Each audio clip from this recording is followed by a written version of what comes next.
In the relatively short span of 11 years, astronauts progressed from flying one-day missions to test their survival to living and working in space for months at a time. Hello, I'm Jim Lovell, introducing this volume of America's Achievements in Space, a series of official NASA films that highlights this progress by letting you ride along with the astronauts through the magic of the camera. You'll orbit Earth 22 times with Gordon Cooper, take a drive in a lunar dune buggy, and live in Skylab, man's first home in space. Skylab was the equivalent of a two-story house, 48 feet high and 22 feet across. From May 1973 until February 1974, 3 different crews occupied it. They spent a total of 172 days in space, during which they performed repairs, conducted medical experiments, and made new discoveries about the Earth and the Sun.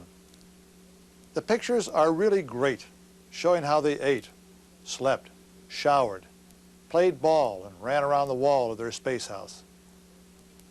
Contrast this to the 1963 flight of Gordon Cooper, when physicians were worried about the health effect of 1.5 days in space. Only a year before, they had expressed concern about whether astronauts could swallow food in the weightlessness of space. Cooper, of course, not only swallowed his food, he successfully performed 12 vital scientific and engineering experiments. One of those experiments, tracking a flashing beacon, was a prelude to rendezvous maneuvers essential for a journey to the moon. By 1971, astronauts not only walked on the moon, they drove around its surface in an open vehicle called the Lunar Rover. On Apollo 15, David Scott and James Irwin landed in a small valley in the lunar mountains, unpacked their moon buggy, and spent 3 days exploring the mountains, the valley, and the craters.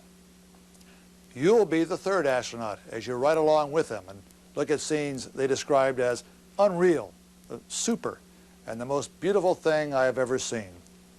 The exploration ends with the thrilling sight of the landing craft blasting off to return home.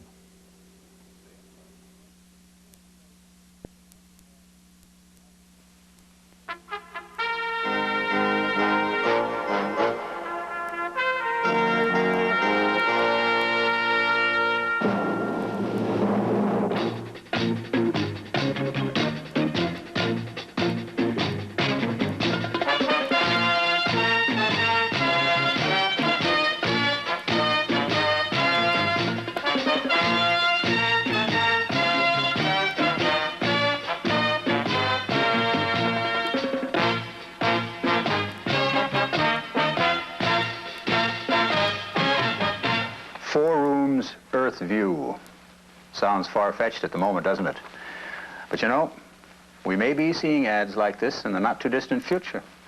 In fact, there's the equivalent of a small bungalow out there in space right now that's empty and available, with a beautiful view of Earth.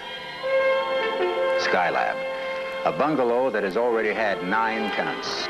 The main purpose of Skylab was to make space flight more useful for man's endeavors on Earth. As NASA Administrator James C. Fletcher put it, Skylab marked the transition from exploration to the exploitation of space.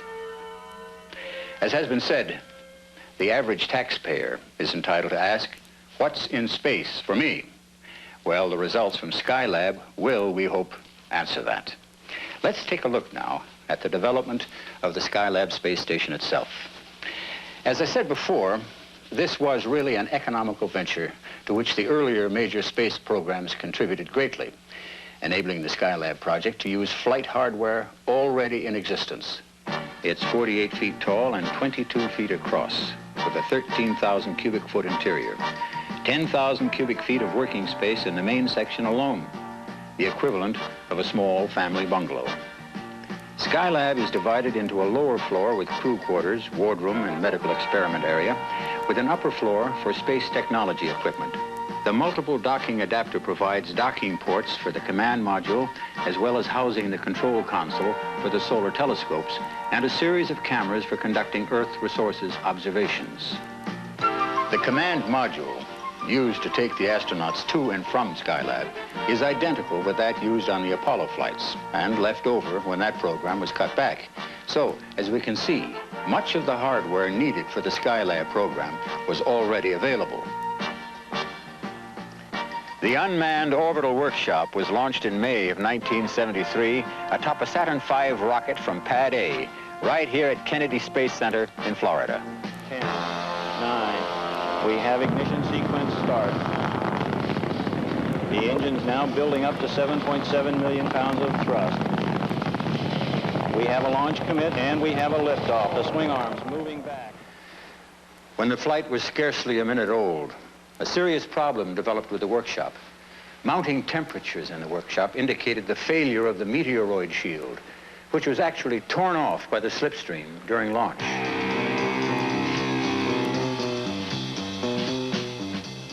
An hour after launch, the ground controllers in Houston were still waiting for confirmation that the workshop's solar array panels had deployed, a signal they never received. Of course, the launch of the first Skylab crew scheduled for the next day had to be postponed until solutions were found.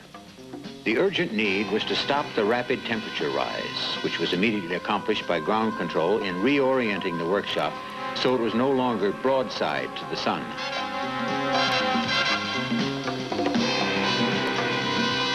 The next 10 days were hectic. Immediately, teams were formed to provide answers to the problems.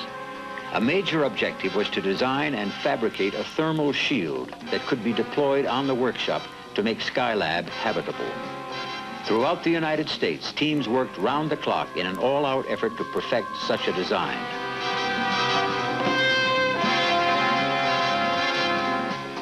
Meanwhile, here at Marshall Space Center in Huntsville, Alabama, crews were evaluating installation of a parasol device in the Skylab underwater simulator. In conditions approximating zero-G, they also trained underwater in methods of freeing the jammed solar panel. But the actual work would have to wait on an eyewitness assessment by the astronauts in space. Time was becoming critical if Skylab was to be saved. Relief would come only from the thermal shield parasol, which would be deployed by the astronauts when they arrived at Skylab. During the early morning hours of May 25th, almost 10 days after the original schedule, a Saturn 1B was ready to launch an Apollo spacecraft for the first manned visit to the Skylab orbital workshop, with astronauts Conrad, Kerwin, and Weitz aboard. We have launch commit and Skylab 1 was on its way. The first step in the fulfillment of an opportunity to use men in space for practical humanistic benefits.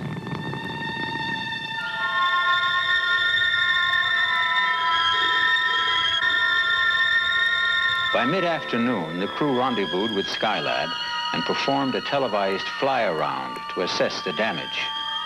Most of the predictions were confirmed. The meteoroid shield had been ripped away, exposing the workshop's skin to the sun. One of the solar array panels had been completely torn off, and the other, only partially deployed, was held in check by an aluminum strap, a fragment of the meteoroid shield. As astronaut Conrad put it, Expected solar wing 1, 2, right? Is gone. an unsuccessful attempt was made by Weitz at freeing the panel, working in the open hatch of the command module before docking with the workshop. After a night's sleep aboard the command module, they entered the workshop and took steps to deploy the parasol.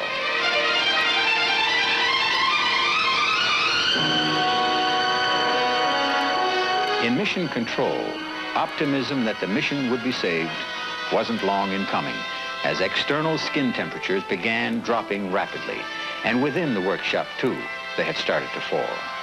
The parasol was doing its job, but there was still a shortage of electrical power. The stuck solar wing would have to be pulled out fully. Thanks to the work of the backup crew at Marshall, where procedures were worked out for freeing the solar panel. All the attention I can take. Astronauts Conrad and Kerwin went on their first spacewalk to repair the damage. This took 3.5 hours, and it was difficult work. But man prevailed, and they were able to sever the strap and pull out the panel. go, let go, let go. All right. It's got it.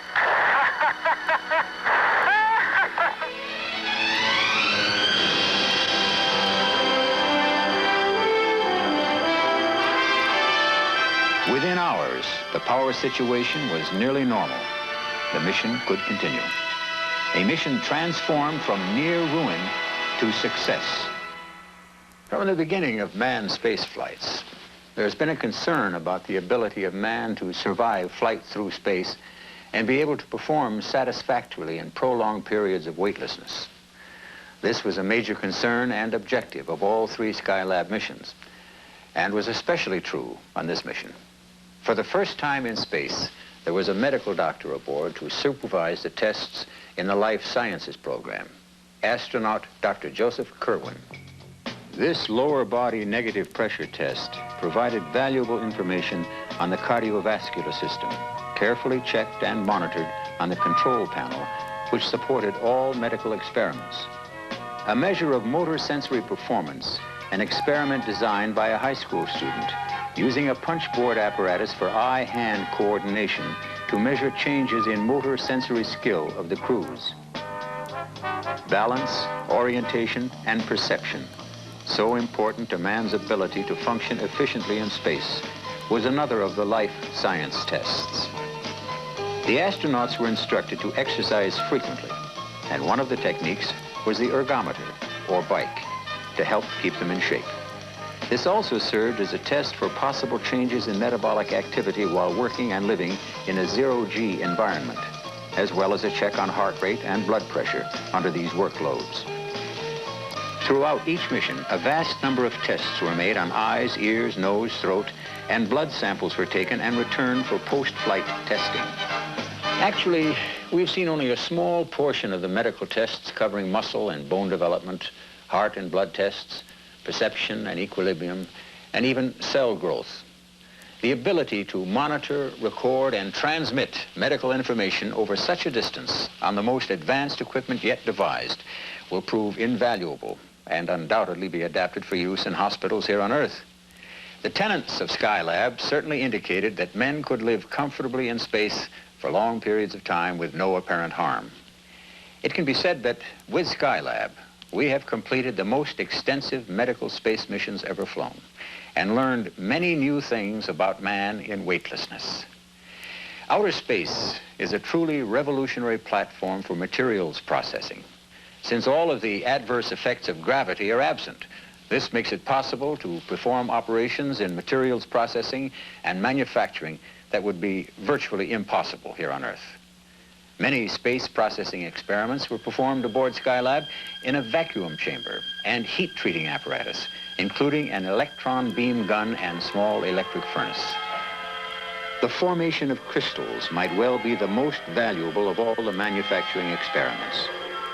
This resulted in crystals 10 times larger than those grown on Earth, with a much better uniformity of composition, so important in the modern field of electronics. This will result in systems that will perform more functions, will be faster, will require less power, will be smaller and less expensive to manufacture. The pocket computer, so widely used and popular today, is a direct result of space technology. As Professor Harry Gattos of MIT says, it is no longer a matter of speculation that materials processing in space presents one of the greatest opportunities ever afforded to benefit mankind.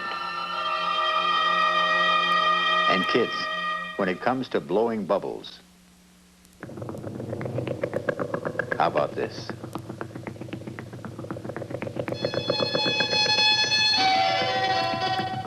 You can puncture them,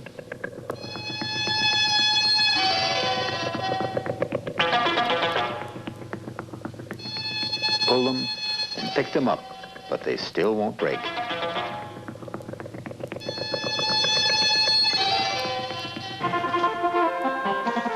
As you can easily see, getting from place to place is no problem in Skylab.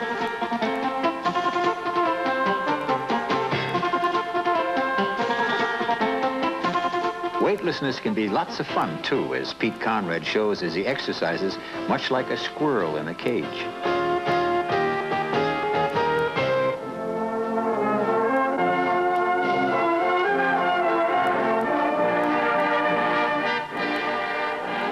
circus acrobat or Olympic swimmer can match this.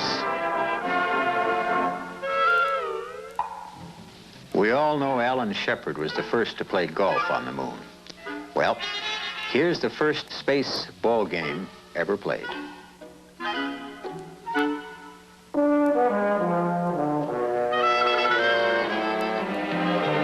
The first 3 tenants of Skylab returned to Earth after 28 days in space. When trouble developed at the start of this mission, we might have despaired and written off Skylab as so much space junk. However, that was unthinkable. What the ground teams and astronauts did in saving the project, moreover, proved the crucial value of man in space. Future missions were assured. Early one morning, late in July, a month after the return of the first crew, Skylab 2, the second manned mission, was launched, with astronauts Bean, Lausma, and Garriott aboard. And the second manned crew has cleared the tower.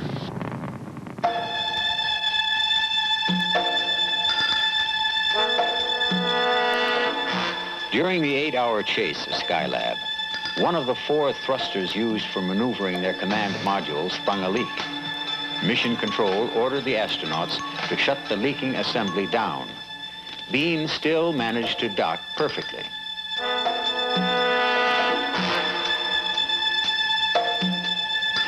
Six days later, another thruster sprang a leak and had to be shut down. The thrusters are needed to orient the capsule so that its main rocket can fire in the right direction for safe re-entry and return to Earth. For the first time in the manned space program, NASA had developed the ability to perform a rescue in space from a disabled vehicle. Round-the-clock preparations were immediately begun to activate the Skylab rescue vehicle, the rocket assembled and an Apollo craft modified. The Saturn 1B rocket was rolled out to the pad, ready to launch the rescue ship into orbit. Meanwhile, the 2 leaks were found to be unrelated and not as feared indicative of a general system breakdown. Computer studies and ground simulations showed that the capsule could be steered with half its operating thrusters, and the astronauts were told they could stay aloft for the 59 days as planned and continue their scientific studies and experiments. The most important package of scientific instruments on Skylab was the 12-ton telescope mount with its 8 solar telescopes to permit a study of the sun. The importance of these studies and benefits cannot be exaggerated, especially when we consider the natural resources and energy crunch that is upon us today. The possibility of this research teaching us how to better harness this energy to power our cities and homes with an inexhaustible supply of clean, non-polluting power becomes a major goal. When people think of astronauts, they usually visualize them as high-ranking military officers and daring test pilots, forgetting that some are also scientists with advanced degrees in physics, electrical and aeronautical engineering, and medicine. The value of men in space as true scientific partners in space science research is most evident in the Solar Studies program, because that allowed photographic film to be used, resulting in spectacular photographs being returned to Earth. Pictures such as this can only be made from space above the Earth's atmosphere with a special instrument, a spectroheliograph. Notice the comparison of the size of Earth with the large eruption of the sun's atmosphere.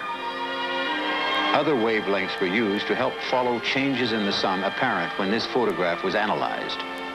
Such X-ray photos permitted further coronal study, unveiling faces of the sun never before seen by Earth-bound observers, giving radically new knowledge of the sun and ways it may affect the Earth. Solar studies and stellar astronomy were features of all 3 Skylab missions, and this solar flare, photographed on the 3rd mission, was the most spectacular ever recorded, radiating more energy than has been used by man since the beginning of civilization. The sun has no energy crisis. It puts out the entire annual world energy demand thousands of times each second. This gives added meaning to the words of Wernher von Braun when he said, "We hope one of these days to harness this energy on Earth." High priority was also placed on a machine that would allow an astronaut to move freely about outside a spacecraft. Using the Skylab's upper dome area to explore this kind of flying characteristic, the astronaut uses a maneuvering unit which could shuttle him between spaceship and satellite. This will prove to be invaluable in space flights of the future. There were also 19 experiments carried out specifically for high school students. One brought other passengers aboard Skylab 2, the Spiders, Anita and Arabella. This was an experiment to find out the structure of the web they would spin in the weightless state. They soon adapted to space and spun a web quite easily. There was a problem, though. When they ran out of food for the Spiders, they shared bits of filet mignon with them. Oh, for the life of a spider in space.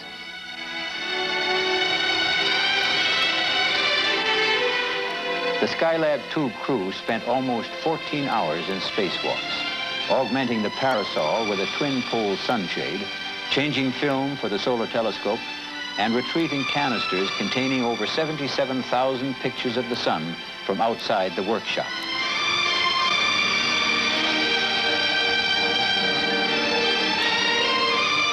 After 2 months and some 24 million miles, the scientific journey of Skylab 2 ended, bringing back scientific data and secrets of the sun that had been kept secret for billions of years by the dense blanketing of Earth's atmosphere. In November, after a 6-day delay to replace cracked stabilizing fins, the third mission soared along, with astronauts Carr, Gibson, and Pogue. Lift off, the engine's building up to 1.6. Skylab 3, the longest of the manned space missions. One of the major projects on all 3 Skylab missions was the Earth Resources Experimental Program, which will certainly show the man in the street that space can be of everyday use in solving some of the world's most pressing problems, such as pollution, locating resources, and feeding the hungry. Special cameras were designed for this work. This program again brings out the importance of having men in space, for the astronauts were trained to observe specific places on Earth. They brought back photographs such as these, taken in the visible and near-infrared wavelengths, resulting in countless discoveries about the Earth in many different fields, in the inventory of water resources and study of pollution, seen so clearly in this photo of Lake Michigan in the Chicago area, in regional planning and development. Here we see the densely populated area of Baltimore and Washington, D.C. Information obtained will result in better warnings given of impending storms, such as the astronauts observed from space in the Caribbean and Pacific. This photograph of Hurricane Ellen in the North Atlantic revealed that the walls of the eye of a hurricane were sloping, which caused energy to be fed into it, a fact heretofore unknown and of utmost interest to meteorologists. In agriculture, for crop census and yield, soil moisture, and crop infestation. For example, in photographs of the desert areas of Africa, discoveries were made of the extent of damage caused by drought and incorrect cultivation methods. Valuable discoveries were also made in the field of geology to help locate natural resources, minerals and oil, so important to the world today in the light of critical shortages. Faults and changes in plate motions of the Earth, never before seen by man, were observed and studied, as were forests and range. Oceanography, the study of current flows and eddies, such as the Falkland Current, never before photographed. Aids to ship navigation, to lessen the possibility of damage to cargo and ships, and reduce the chance of major oil spills. Mapping, especially in such areas as this in South America, never before done accurately. This perspective from an orbiting spacecraft, such as Skylab, gives us a better way to inventory and monitor our resources, and provides us with information at a cost we can afford. While it will take years to study and analyze the thousands of pictures taken from Skylab, we cannot overestimate their actual value in improving our life here on Earth. Meanwhile, let's go back to the comfortable environment of life in space. And speaking of comforts, the comforts of home were not neglected either, as the astronauts could enjoy weekly showers And if they could find a foothold, wash and shave, and even prepare their own food to individual taste. No more just eating out of a tube, as on earlier space flights. Crewmen enjoyed space luxuries never before available. Even man's sleep was monitored by a cap with sensors, as each astronaut bedded down vertically in a sort of sleeping bag in his individual sleep compartment, or should I say, stateroom. It was found, by the way, that the quality of sleep compared favorably to the astronaut's normal sleep pattern on Earth. Determining weight in a weightless world is a real problem. With no gravity, there is no weight, and normal scales cannot be used. Since many of the biomedical experiments require measurement, this odd-looking chair was devised and used to keep a careful check on the weight of the astronauts. Small masses were also measured on a device so sensitive it could determine the weight of a postage stamp. The next time you do your push-ups, try this.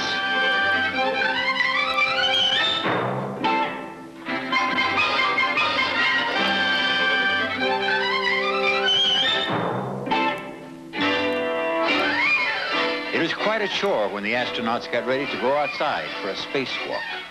Fast action photography, however, makes it look easy. It is much like suiting up Junior to go play in the snow.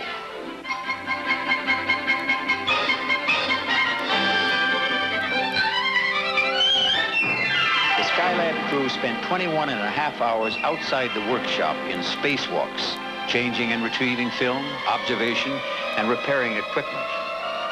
As on all three missions, Earth observations continued. While Skylab centered most of its work on practical uses of space, its crew didn't neglect precious opportunities to enrich science's knowledge. Cameras zeroed in on promising targets of opportunity, of which the most noteworthy was the comet Kohoutek. While its observations from Earth were not as spectacular as hoped for, Skylab's solar telescopes plus 2 spacewalks with portable cameras gained amazing results. Actually, the Skylab instruments were the only means available to scientists anywhere to observe the comet during its close passage to the sun, as this stop-motion film shows.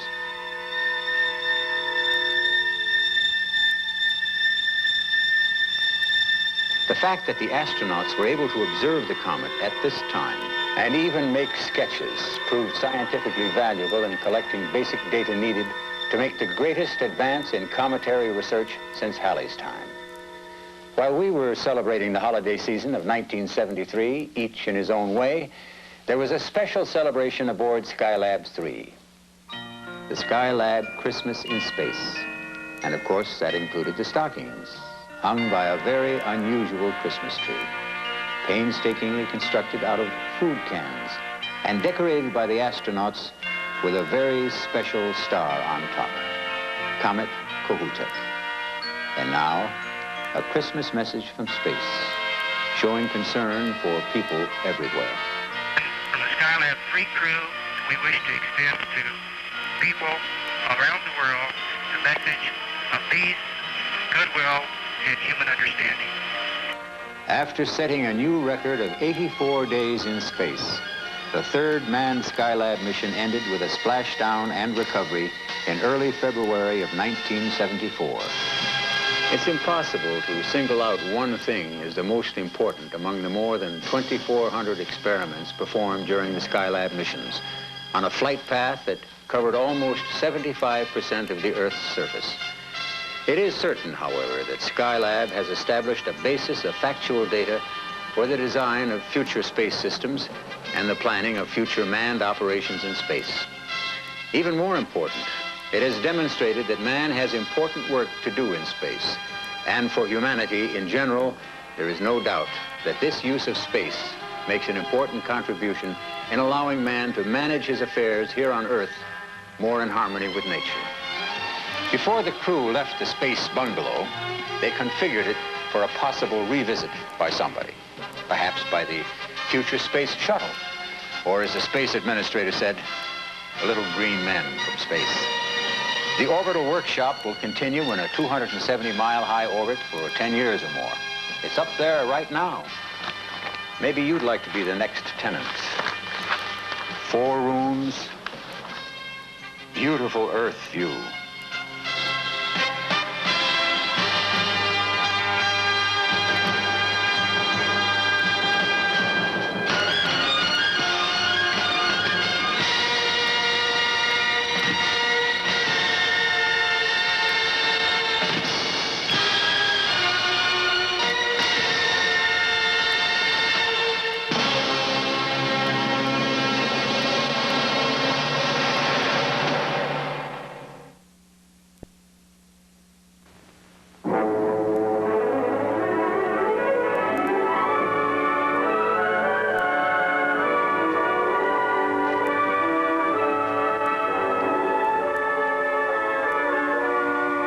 May 15, 1963.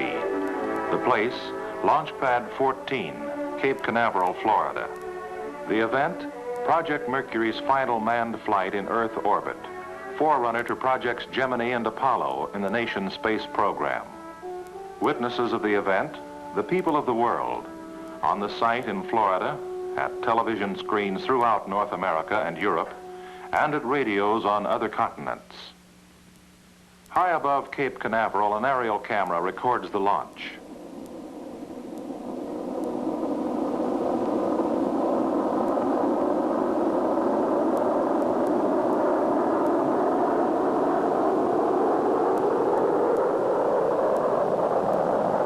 The primary purposes of the 4th American manned orbital flight were to confirm how well man can function in space during a day and a half of weightlessness, and to test the efficiency of the human being as a primary component of a spaceflight system. The story then begins and ends with man. Man as a living, thinking element of the spaceflight system, and the man as an individual, the man who named his spacecraft Faith 7, for his faith and for his friends. The individual, Air Force Major and NASA astronaut Leroy Gordon Cooper, Jr. What events in his life led to his selection as the man who would take America's longest stride in space? He began flying at an early age. He soloed at 16. He became an Air Force lieutenant and jet pilot at 22. He also obtained an aeronautical engineering degree and qualified for the daring and methodical work of a test pilot. By the time he was selected as an astronaut, he was a trained, experienced test pilot of supersonic jets. But the demands of spaceflight were new, beyond anything previously demanded, even from a supersonic test engineer. New knowledge was essential, new academic training, from astronomy and celestial navigation to studies such as astrodynamics, spacecraft structures, bioastronautics. As an astronaut, Gordon Cooper entered another world of sensation, such as weightlessness, the absence of gravity, which can be simulated on Earth for only brief periods. He underwent hours of training on centrifuges, experiencing the forces of acceleration. He learned special breathing techniques to help him function under the crushing forces of liftoff and re-entry. He learned firsthand the sensations he would encounter in a tumbling spacecraft, and learned to control the craft's attitude in various dynamic conditions. Astronaut Cooper flew dozens of training missions on the ground in spaceflight simulators. He learned operational procedures and emergency techniques. He became as familiar with his Mercury spacecraft as with his own home. And if something went wrong with that spacecraft, he was trained to survive on the desert, in the open sea, wherever he might be forced to land in an emergency. By the morning of May 15, 1963, astronaut Gordon Cooper, engineer test pilot, was as ready to orbit the Earth as his own intelligence and the resources of science could make him. Ready as a man, a highly qualified person. But more than that was required. He must also be prepared as the component man, part of the control loop of a spaceflight system. Obtaining medical knowledge of man's mind and body in a period of sustained spaceflight was the most important goal of the mission. To take his temperature, a new oral thermometer was used. When not in use by the astronaut, it is stowed on the right earmuff of the helmet and serves to confirm suit outlet temperature.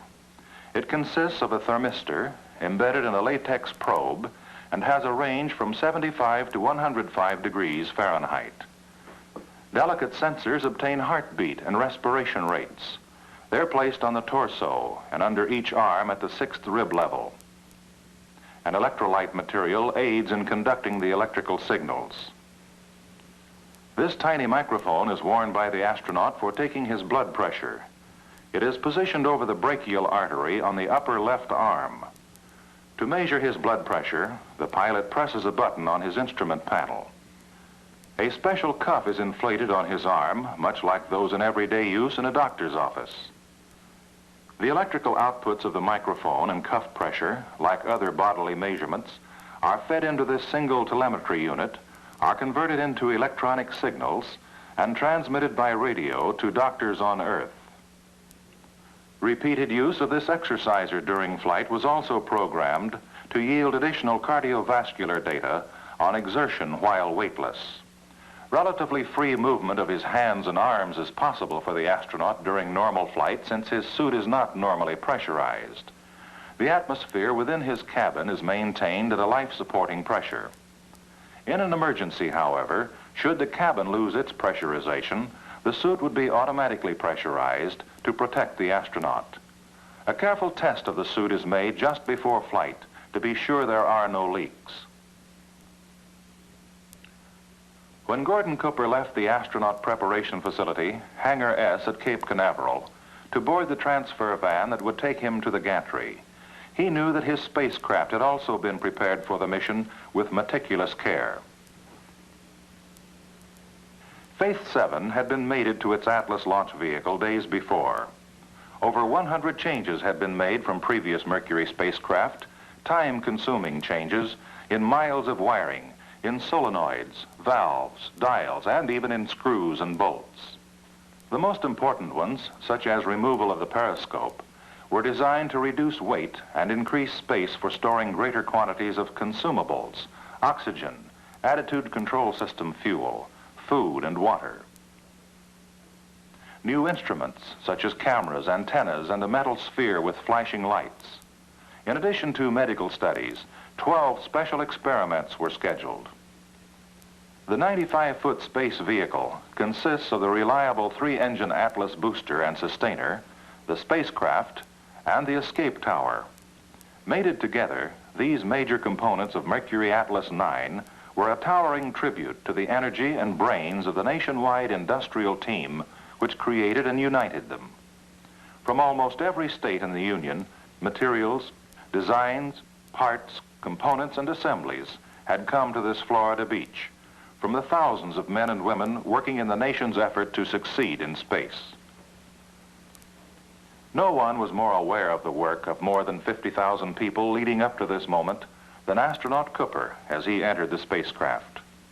He was fortified by the knowledge that thousands more would be standing by from Mercury Control Center to stations around the world. Emergency rescue forces were ready to come to his aid in the event of failure or catastrophe during liftoff.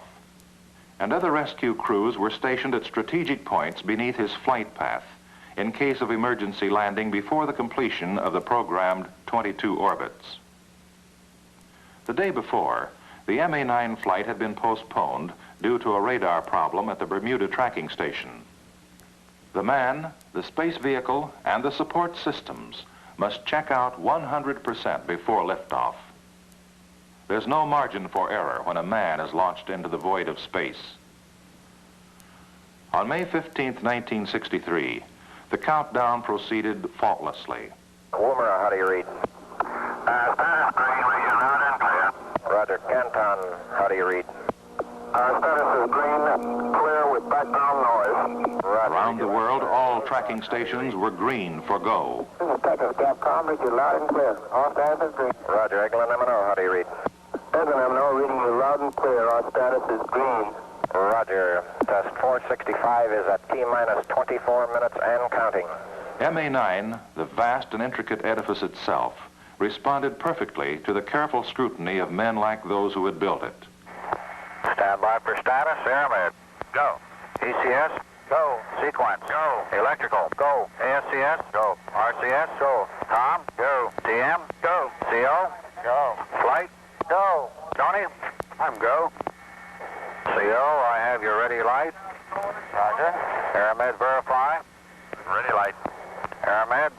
Booster interlock to go.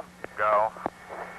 Instrumentation, communications, the spacecraft's automatic stabilization and control system, ASCS, environmental control systems, all were go. 9, 8, 7, 6, 5, 4, 3, 2, 1. Roger, have a lift off and the clock is operating. Roger clock.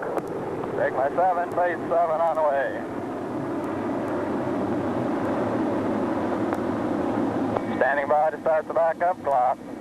Roger. 3, 2, 1, mark. Roger, and the backup clock is running. Roger, you look good here, Gordo. Roger, feels good, buddy. Great sport. 30 seconds and fuel is go. Oxygen is go. Cabin pressure on the top peg altimeter is working. Hey, Roger, you're looking beautiful. What an afterburner. That's the beauty of your clock to instinct. As the spacecraft reached maximum dynamic pressure, all systems were go. As it rises, the vehicle is acquired and tracked by radar. Its automatic control is switched to the ground station. In the outer atmosphere, the vehicle is tilted toward the horizontal course.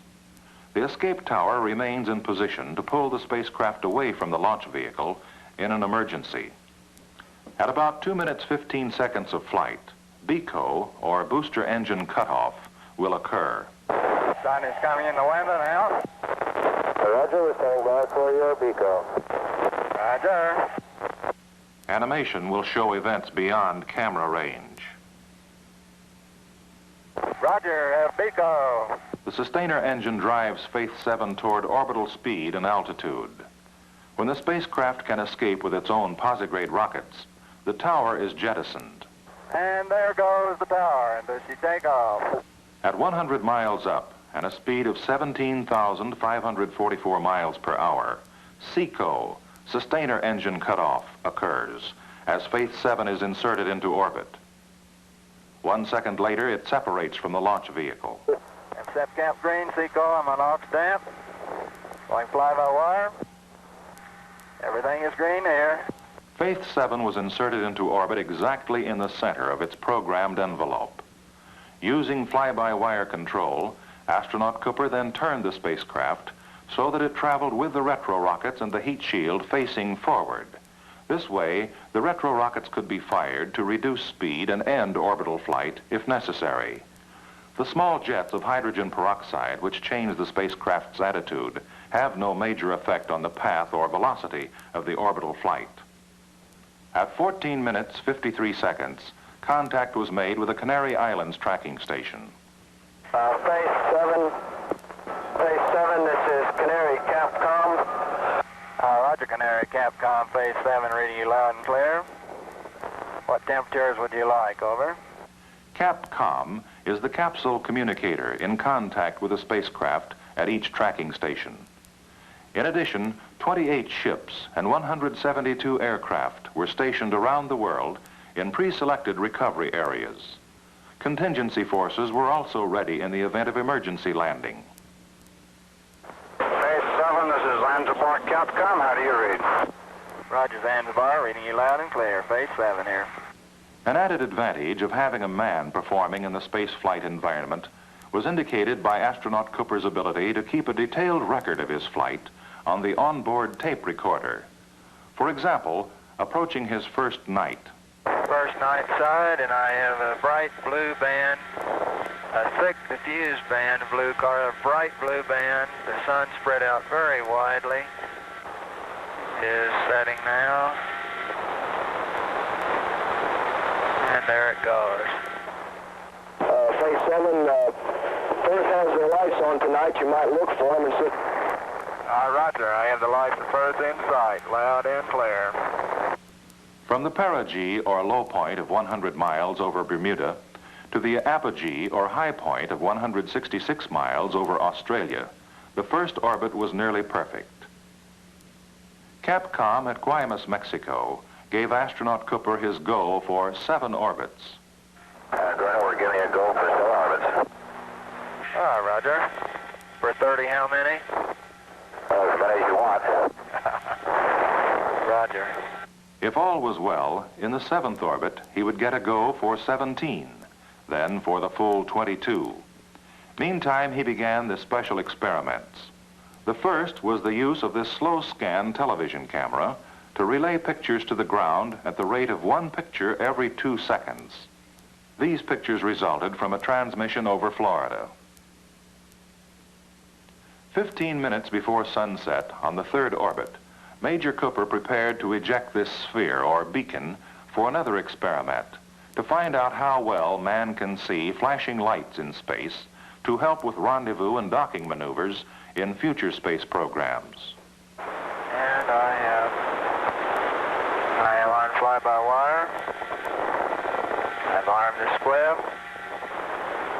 Pitching up very, very slowly.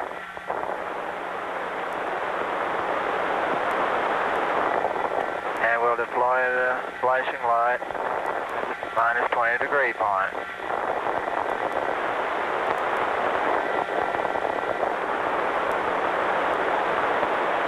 Flashing light is deployed. Once ejected, the beacon assumed its own orbit, which kept it at varying distances from the spacecraft. Major Cooper was unable to find it on the 3rd orbit. However, on the next orbit, he saw the light clearly. Quite bright, quite discernible. The order of a 2nd magnitude star now. Beyond 10 or 12 miles, the flashing beacon became less discernible. In the 4th orbit also, the first of a series of tests were begun to measure radiation in space, where a belt of fission electrons trapped in the lower regions of the Earth's magnetic field would be penetrated by Faith 7 on orbits passing over eastern South America and the South Atlantic Ocean. Primarily, the measurements were made by 2 Geiger counters located on the retropack. One of the Geiger counters surveyed a hemisphere-shaped area unobstructed by the spacecraft and unaffected by radiation scattered by its structure. The other registered radiation directly in the path of travel. Trapped electrons spiraling along the Earth's magnetic flux lines were primarily the source of radiation. Several devices were provided to measure radiation piercing to the interior of the spacecraft. A pocket ion chamber, or dosimeter, a film patch attached to the hatch of the spacecraft, a photographic emulsion pack carried on the instrument panel, and 4 film patches worn beneath the astronaut's pressure suit, 1 in his helmet, the other 3 on his body. The packages contained 2 kinds of film, one sensitive to protons, one sensitive only to electrons. Both the nature and the amount of exterior and interior radiation at the Mercury orbit altitude were ascertained during the flight and found to be well below the level harmful to man. Astronaut Cooper was able to drink water successfully in his weightless condition, but he had some difficulty in transferring the water needed to make some of his packaged food edible. Experimental foods were freeze-dried and dehydrated so that adding water would restore their taste and consistency. Other foods were packaged in bite-sized bits. Small sandwiches, brownies, and other dessert-type foods were easily eaten. Other experiments were highly successful. For example, on the 6th orbit, astronaut Cooper clearly saw a 3 million candle power light shining up from Bomfontein, Africa. Such a light may be used to guide future moon explorers on their return to Earth. He carried out several experimental photographic assignments, such as taking pictures of the Earth's horizon or limb, which may also serve as a navigation fix in longer space flights.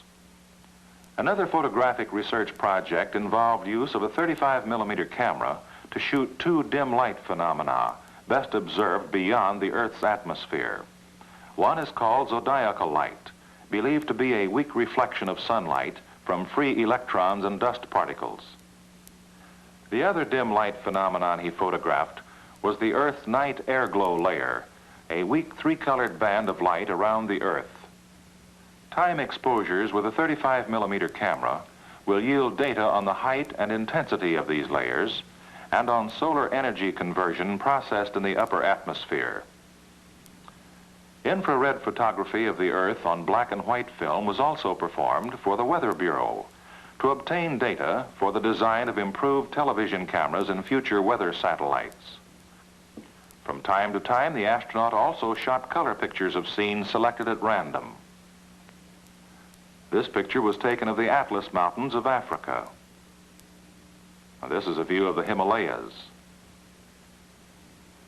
the Philippine Islands. Major Cooper also proved that deep, normal sleep is possible in a weightless condition, beginning his rest period on the 9th orbit. With occasional interruptions for short reports onto his tape recorder, he slept well for several hours. In addition to the telemetered medical data, awake and asleep, on his heart rate, temperature, respiration, and blood pressure, his voice pitch was monitored to determine his psychological condition. The flight proceeded with textbook perfection. Even after the cabin cooling system was turned off and using only the suit cooling system, cabin temperature stabilized at 96 degrees and suit inlet temperature at 59 degrees Fahrenheit. Far less oxygen and attitude control system fuel were used than had been anticipated. During the 15th night, during his 22nd hour in space, astronaut Cooper recorded a personal prayer, portions of which follow. I would like to take this time to say a little prayer for all the people. Thank you for the privilege of being able to be in this position, be up in this wondrous place, doing all these very startling, wondrous things that you have created. Be with all our families. Let them know that everything will be okay. We ask it in thy name. Amen. The textbook flight continued. All systems go, all perfect. On his 16th orbit, astronaut Cooper sent greetings to the summit meeting of African statesmen. Hello, Africa. This is astronaut Gordon Cooper speaking from Faith 7. I am right now over 100 miles above Africa, speaking to the Zanzibar station. Just a few minutes ago, I passed Addis Ababa. I want to wish success to your leaders there. Good luck to all of you in Africa. All clear, all systems perfect. Orbits 15, 16, 17, 18. 18 times around the Earth. Orbit 19 began at the 20th minute of the 28th hour. Faith 7 and astronaut Cooper were out of voice contact from Bermuda around more than half the world to Hawaii. Hawaii Capcom, Faith 7. Go ahead, 7. This is Hawaii. Read your line.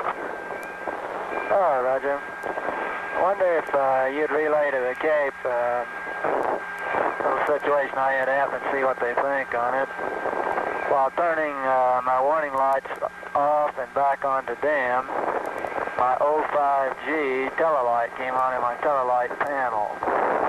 The .05 gravity light normally comes on after retro rockets have been fired and the spacecraft has begun to fall toward the Earth. It indicates deceleration on encountering the atmosphere. But Faith 7 was maintaining its orbital path and velocity. Therefore, the question was whether the .05 gravity switch alone had been triggered by a short circuit, or whether the entire automatic control system had skipped the programmed retro rocket and re-entry phase. Astronaut Cooper's message was immediately relayed from Hawaii to Mercury Control Center.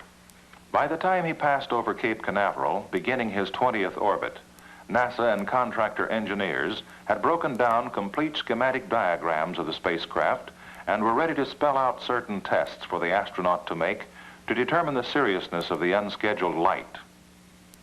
By testing the automatic stabilization and control system's ability to acquire attitudes, astronaut Cooper determined that his ASCS system was not operating.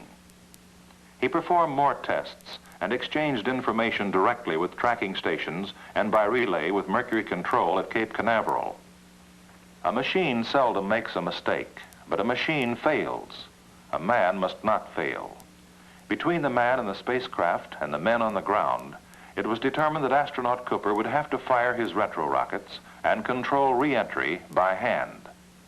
His autopilot had failed. Without a man to bring the ship down safely, the spacecraft and the mission's most valuable data would have been lost. The task was difficult, but the man was trained. On his final orbit, astronaut Cooper completed final checklists for retrofire and re-entry. reported final data. Each error of 1 second in timing would cause a 5-mile error in landing point. Near midway, at the selected recovery area for the 22nd orbit, the carrier Kearsarge, smaller rescue ships and aircraft had been alerted and were ready for emergency procedures. A minute error in Faith 7's re-entry attitude could also result in a perilous under or overshoot of the recovery area. At the 30th second of the 56th minute of the 33rd hour of flight, astronaut Cooper contacted John Glenn on the coastal Century Quebec near Japan. I'm looking for lots of experience on this flight. You're going to get it. 10 seconds before the 34th hour of flight, to assist astronaut Cooper in the critical timing, John Glenn began the final countdown. 10, 9, 8, 7, 6, squib arm, 4, 3, 2, 1, fire. Roger, a green on air.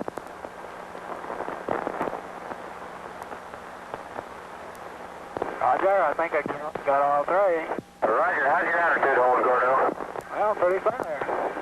Good show, boys, real fine. It looks like they came off right on the money on times. Roger, I think so. Astronaut Cooper had fired the retro rockets on the second. He jettisoned his retro pack. As the tremendous speed of the spacecraft re-entering the atmosphere built up a temperature of 3,000 degrees Fahrenheit, the ionized air cut off radio contact for a short time.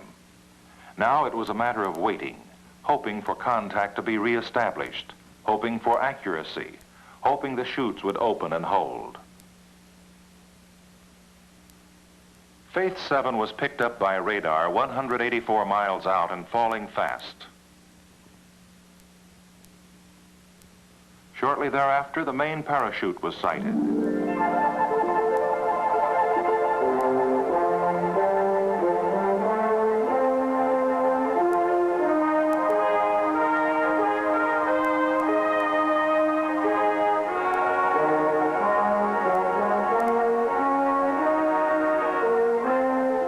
And so it ended.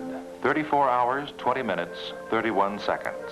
The flight of a man in space 22 times around the Earth, 540,000 miles, farther than to the moon and back, ended within seconds of its program time and within 4.5 miles of the carrier Kearsarge. Hi, Roger. I'd like to come aboard the carrier if they'll grant me permission for an Air Force troop. The flight of Faith 7 was over. A great deal of data was still to be gathered, but from the immediate medical checkout of the astronaut before he emerged from the spacecraft to preliminary post-flight analyses, the flight seemed to have proved man's capability of efficient functioning in a period of prolonged weightlessness in space. As a pilot, astronaut Cooper had come a long way from the time as a 6-year-old he was allowed to handle the controls of his father's old single-engine biplane. As a man, he had once again provided proof in a deed of valor that individual men will risk or give their lives so that all men may ascend from ignorance into the light of greater knowledge. In the words of President Kennedy, peace has her victories as well as war, and this was one of the victories for the human spirit today.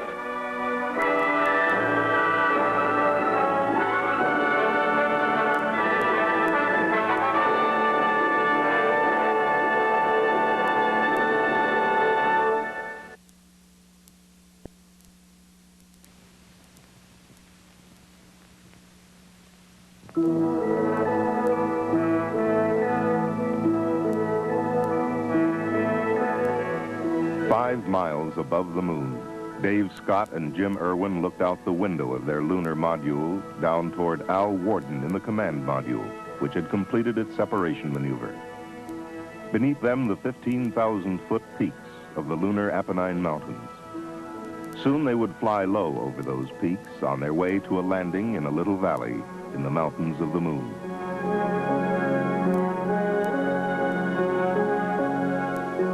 Coming up on pitch over. 64, okay? Have LPD. LPD. Coming right. Out their window, they could see the sinuous meanderings of the lunar canyon known as Hadley Rill as they brought their lunar module, call sign Falcon, toward its landing, and the beginning of what would be one of the most significant chapters in the history of scientific exploration. 9% fuel. 200, minus 11. 150, minus 7. Minus 6. 120 feet, minus 6. Minus 5, 100 feet at 5. 9% fuel. Minus 5. 80 at 5. Minus 3. 60 at 3.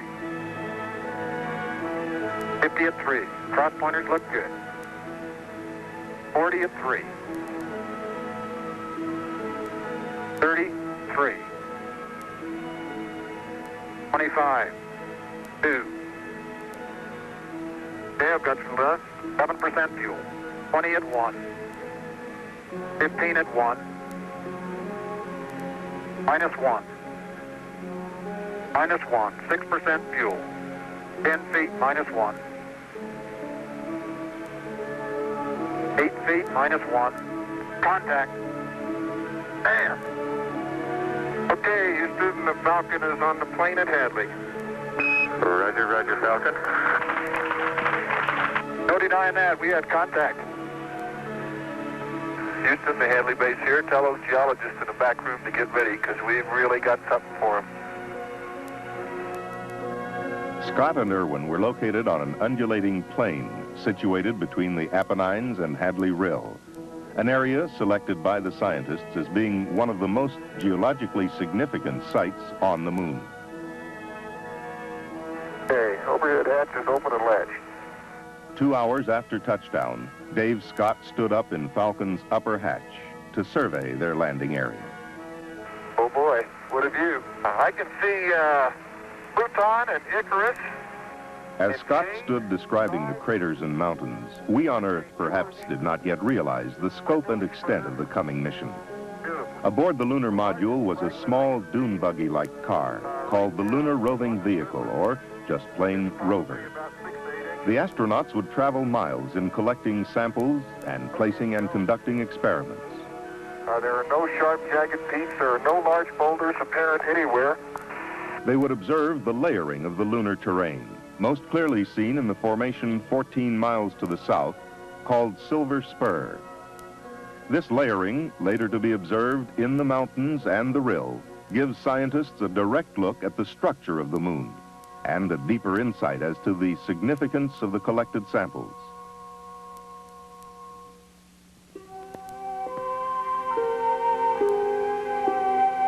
The journey of Apollo 15 had begun 4 days earlier, July 26, 1971.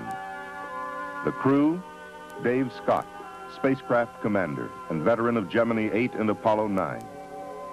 Jim Irwin, lunar module pilot, who would explore Hadley Rill and the Apennine front with Scott. Al Warden, command module pilot, who would remain in lunar orbit operating an extensive array of cameras and experiments and making observations, which, when coupled with the surface work of Scott and Irwin, would give the most comprehensive picture of the moon's structure and history ever achieved. We have complete clearance to launch. We are go. 15 seconds. Guidance internal. 13, 12, 11, 10, 9, 8. Ignition sequence start. Engines armed. 5, 4, 3, 2, 1. All engines running. Launch commit. Liftoff. We have liftoff at 9:34 a.m. Eastern Daylight Time. The tower is clear. And we have a roll program. Roger. Precisely on schedule, 9:34 a.m., Apollo 15 lifted from the pad on its way to the moon. And we have a pitch program. Roger. Roger. With the exception of a few minor problems, the trip out would be uneventful.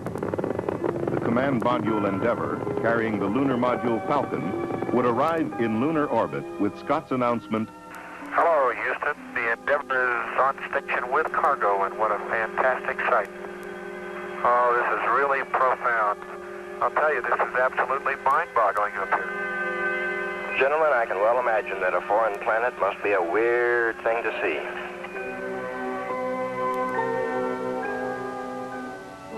July 31st. After a night's rest, Dave Scott descended into the lunar morning.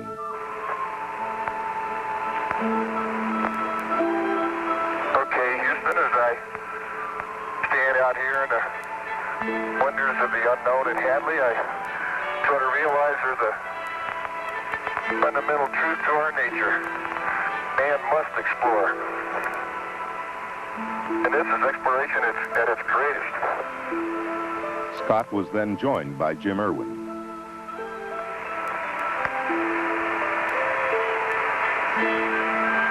Oh boy, it's beautiful out here. Reminds me of Sun Valley. Their first job was to get the lunar roving vehicle out of its storage bay. Looks like she's coming down okay. No. Hey, can you pull it out a little bit, Jim? About that. That looks good. Boy, is this dirt soft. Like soft powder snow. Next, the astronauts tried out the rover. During this test drive, one failure showed up. The rover was designed to steer through both its front and rear wheels. But I don't have any front steering, Joe. Like this rear steering, Dave. Yeah. In use, the absence of front wheel steering would hardly be noticed. Then they loaded the equipment they would need for their geological survey and boarded the rover for their first exploration. Okay, we're moving forward, Joe. Roger. They were headed toward St. George Crater, located on a mountain slope above Hadley Rill to the south of the landing site.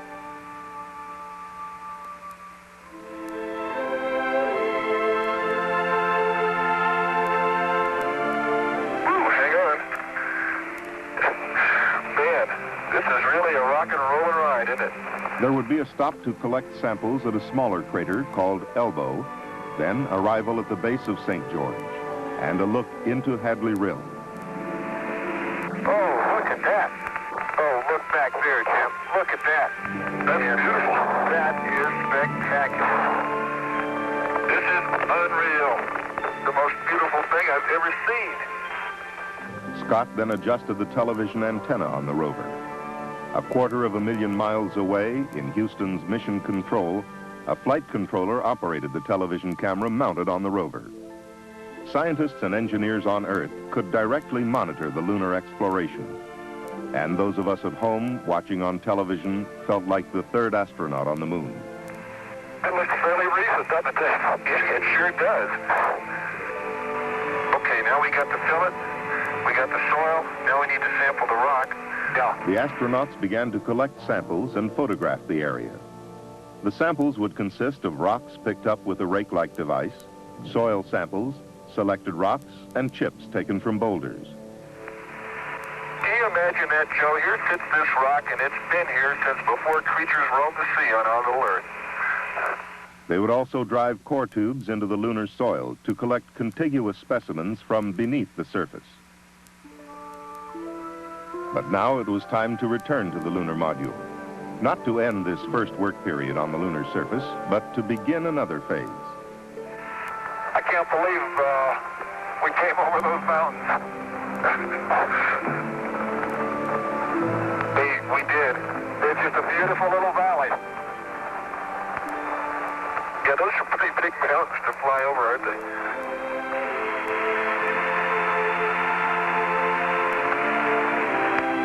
After returning to the LEM to load equipment, they moved to a nearby location to set up a science station similar to those left on previous missions. With the establishment of these experiments, a network of scientific stations was achieved which would allow triangulation of events and give us the ability to locate precisely the origin of lunar events. As they worked, one of their instructions was to throw the packings as far as possible from the site. Dave Scott. I'll give you a demonstration here, Joe. Roger, right on. Spectacular demonstration. Oh, well, enough of that. Lovely. What was that a demonstration of, by the way? It started out to be of gravity, and it wound up being of centrifugal force, I think. Using an electric drill, Scott sank a tube into the lunar soil, into which a probe would be placed to measure heat flow in the lunar material. The difficulty in drilling would delay placement of the second probe until the next day.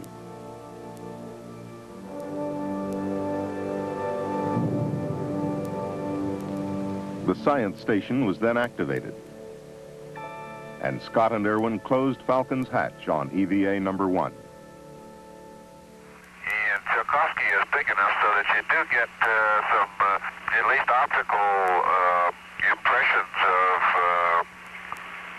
the central peak being higher than the ridges, but I think it's just because the basin is 60 miles above the moon, Al Warden orbited in the command module Endeavour, operating experiments, his observations adding to the wealth of scientific data already accumulated. Okay, I'm looking right down on Littrow now, and a very interesting thing. It looks like a whole field of small cinder cones down there. The detection of cinder cones, clearly of volcanic origin, helped solve another element of the controversy about how much of the moon was formed by volcanoes and how much by meteoroid impact. Warden was operating a series of experiments in the scientific instrument module. These included a mapping camera to shoot lunar features and simultaneously the star field for accurate location of these features, a panoramic camera, a laser altimeter for accurate topographical mapping, and a series of experiments to analyze the chemical makeup of the lunar crust. In the estimation of a number of scientists, this orbital research station would provide the most important information collected during the mission. Okay, down the ladder to the plains of Hadley. August 1st, Scott and Irwin prepared for their second day on the moon. And as Scott checked the inoperative forward steering of the rover, You know what I bet you did last night, Joe? You let some of those Marshall guys come up here and fix it, didn't you? It worked, Dave? Yes, sir. It's working, my friend. Beautiful. their destination was the base of the Apennine Front. Here they hoped to find some of the basic substance of the lunar highlands. As we drive up sun here, I can see Mount Hadley, and the linear patterns in it are really remarkable. Then they began the physical sampling of the Apennine Front, stopping at 4 craters in their traverse. Oh, boy. It's a nice little crater, isn't it? It sure is. Okay, Jimmy, let's go to work. Roger. Look at that. Almost see twinning in there. Guess what we just found? I think we found what we came for. Crystal rock, huh? Yes, sir. You better believe it. To the untrained eye, it looked like just another rock. But its large crystals, formed in pairs called twinning, showed it to be a section of primal lunar crust, formed during the earliest history of the solar system, not obliterated by billions of years of impacts and lava flows. It was a key to many mysteries. Was the early lunar crust molten? Why differences in color and density between the highlands and lowlands? Nicknamed the Genesis Rock, it stands as a major clue in unraveling the formative processes of the moon, the Earth, and the planets. Make this bag number 196 a special bag. Yes, sir. Joe, this crater is a gold mine. And there might be diamonds in the next one. Yeah, babe.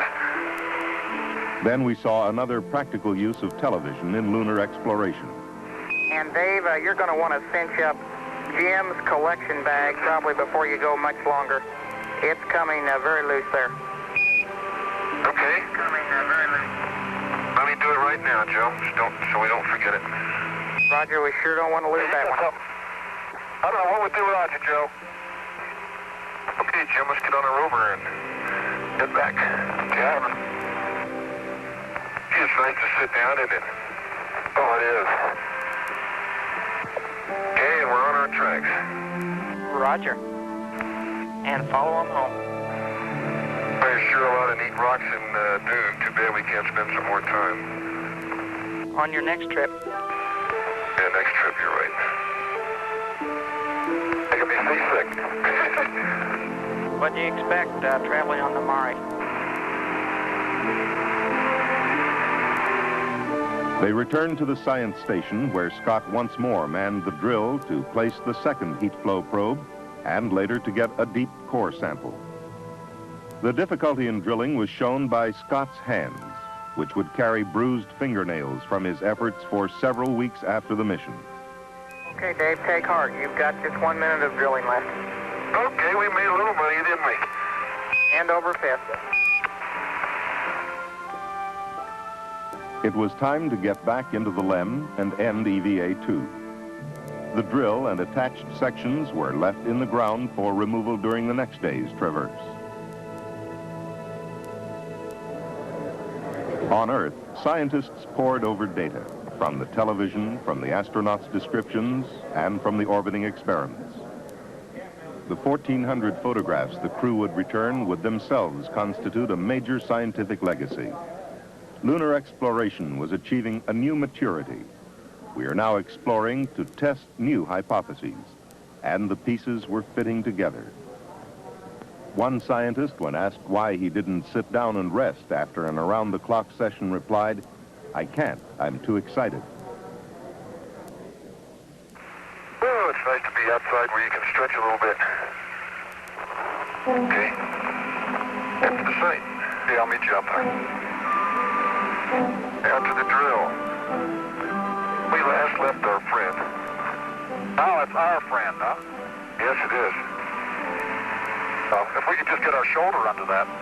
Okay. Their first stop was at the drill they had left during the second EVA. This core tube was the deepest sample ever collected from the moon, perhaps the deepest we would ever get. 8.5 feet beneath the surface, cutting through 58 distinct layers. This would not only tell us more about the lunar structure, but contained in this soil were traces of particles emitted by the sun billions of years ago, which would give us a clue to the early years of the solar system.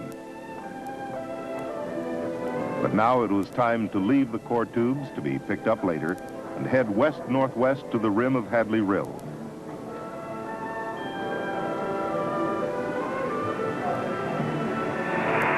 And look at that rill. How about that? I can see maybe 10 very well-defined layers within that unit.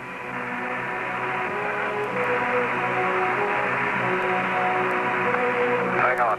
Yeah. All right. Yeah. Very soft there. I can stuff it over that rock.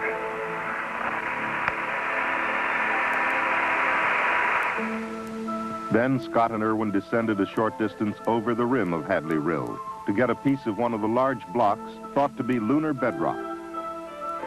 A big rock there. Sure is. Let's go down and get a chunk of the bedrock here. Get a little closer so you get that big chip out of there. Boy, what a rock. Getting ready to move out, Dave? Yep. Yeah. Something here for the next guy.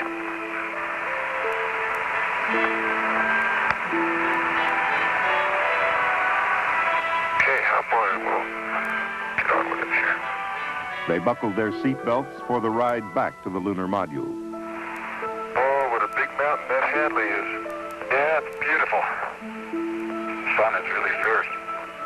Oh, look at the mountains today, Jim, when they're all sunlit. Isn't that beautiful? Really is. By golly, that's just super.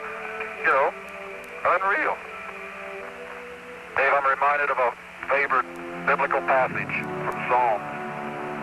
I look unto the hills from whence cometh my help. But of course, we get quite a bit from Houston, too. After a stop to pick up the core samples, they returned to the LEM to close out their final traverse. But first, Scott would make history, canceling a stamp on an interplanetary envelope. I'm very proud to have the opportunity here to play postman. What could be a better place to cancel the stamp than right here at Hadley-Rill? Then a demonstration of a classic experiment. Well, in my left hand I have a feather. In my right hand a hammer. And I guess one of the reasons we got here today was because of a gentleman named Galileo a long time ago who made a rather significant discovery about falling objects in gravity fields. And we thought that where would be a better place to confirm his findings than on the moon. And so we thought we'd try it here for you. The feather happens to be appropriately a falcon feather for our falcon. And I'll drop the two of them here, and hopefully they'll hit the ground at the same time. How about that? Proves that Mr. Galileo was correct in his findings. Finally, Scott drove the rover away from the LEM so that its TV camera could pick up a picture of the coming liftoff. As the space poet Riesling would say, we're ready for you to come back again to the homes of men on the cool green hills of Earth. Thank you, Joe. We're ready too. But it's been great. 171 hours and 37 minutes after they had lifted off the planet Earth, Scott and Irwin would lift off its sister planet, accompanied by a musical salute they themselves would provide from a small tape recorder on board. Good liftoff, automatic.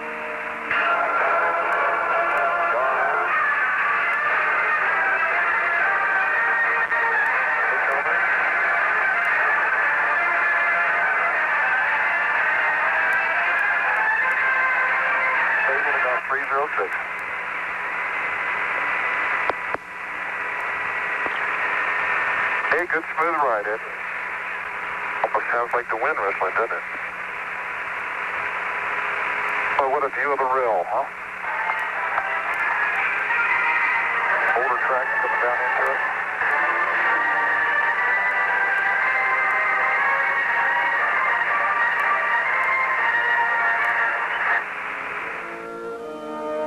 The rendezvous and docking procedures were flawless, right on the money. But their jobs were not over yet. They would spend 2 more days in lunar orbit gathering data from the experiments and photography. 1 more day around the moon than any preceding mission. On August 4th, they prepared to come home. But even on their last orbit of the moon, they had another experiment. 3, 2, 1, launch. A very pretty satellite out there. They placed in orbit a sub-satellite, the first ever launched by a manned spacecraft. It was designed to circle the moon for a year, measuring variations in lunar gravity, the strength and direction of interplanetary and Earth magnetic fields, and the flow of charged particles in space. Tracking stations have acquired the satellite. Oh, very good. Then the burn to bring them back to Earth. But their jobs were far from over. 172,000 miles from Earth, Al Warden left the spacecraft to retrieve the 8,000 feet of film contained in the cassettes of the experiment bay cameras. Later, they would turn their X-ray spectrometer toward the newly discovered X-ray pulsars, those mysterious black holes in space. At the same time, in accord with the previous plan, an Earth-based Soviet observatory scanned the same areas visually to help derive a model consistent with both sets of observations. During the trip home, the X-ray spectrometer would observe 7 X-ray sources and gather 50 hours of galactic data. Then, on August 7th, they looked into the fireball created by the heat of their re-entry into the Earth's atmosphere at 25,000 miles per hour. And there would be a heart-stopping moment as one of the 3 parachutes collapsed. However, the landing system was designed to use 2 parachutes. The 3rd parachute was an added safety factor. Today, that margin paid off.